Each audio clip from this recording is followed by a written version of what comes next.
Hello everyone, welcome to A Foreigner Farming in the Philippines. I'm going to go over here and check on the chickens and share a little bit of good news. It started wiring this shut.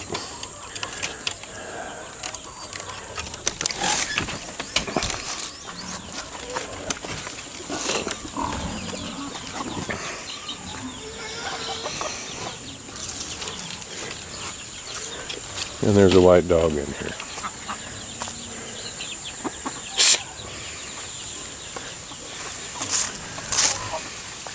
Little white dog, come here. You know you're not supposed to be in here.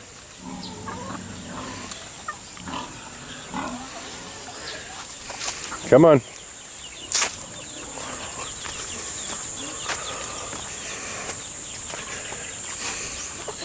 Yeah, you know you're in trouble. Go on.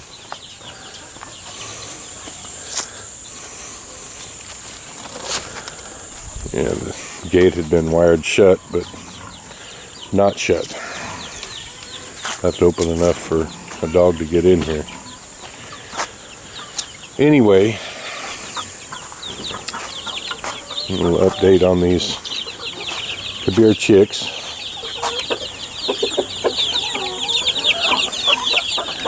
They're growing and coming right along.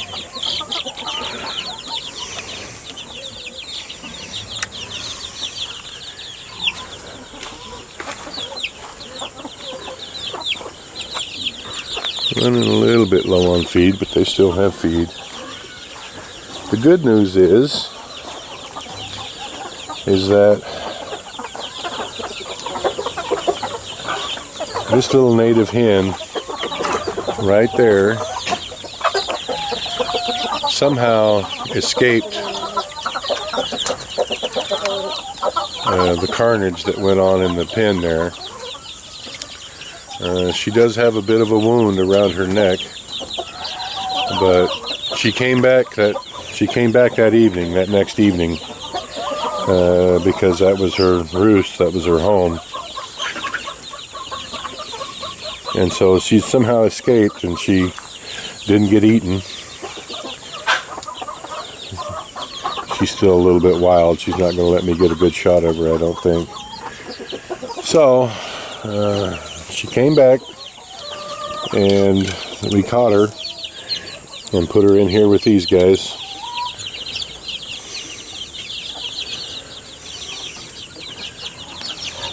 Adjusting that water over there a little bit. We put her in here with the older Kabir chicks, and try to keep her safe. So at least I have one native hen for now. We are gonna really try and get some more. We'll definitely have to get a better enclosure here for them. The dogs now have a taste for chicken, and the dogs are our dogs are too important to get rid of. And anyone that we would give them to, I wouldn't feel in good conscience I can't give them to anyone without telling them that these dogs may have a penchant for eating your chickens. And so anyone that we give them to would have to not have chickens, and their neighbors would not have any chickens. And that's a pretty rare thing here in the Philippines for a community not to have chickens. So I'm thinking that anybody we gave them to, trying to say this diplomatically, anyone that we gave them to would be having dog soup that evening. And I don't want to give our dogs away to someone who's going to eat them. It's just as simple as that. I'm going to spy on this little white dog here to see if I can see how she's getting in here other than an open gate.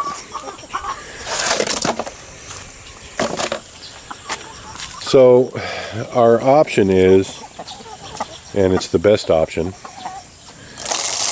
is to make this fence to where they can't get in, and it can be done. It's not going to be cheap, but our dogs have a greater value than whatever the expense will be for putting up a better fence. So that's what we're going to do. We're just going to put up a better fence. I had wanted, it was my intention when we first made this enclosure to put up a 6-foot chain link fence all the way around it, burying that fence about 6 inches into the ground and cementing it. Actually cementing the fence itself into the ground. And that may at some point come to fruition. But for right now, the budget's not going to handle anything like that. So it's going to be what it is. And we're just going to go along and do what we can do. I'm going to go along, I'm going to walk this fence line because we're going to be replanting banana trees today. I'm going to walk it myself and see if we can find where the problem is, because I'm sure there is an entry point or 2 or 5 or 10 somewhere, and we'll just patch them as we go. And if they're digging under it, then we're just going to have to do the fence in sections, I guess, cement it in sections. I like my chickens and I like my dogs, and somehow we're going to have to figure out a way that we can afford to have them both together.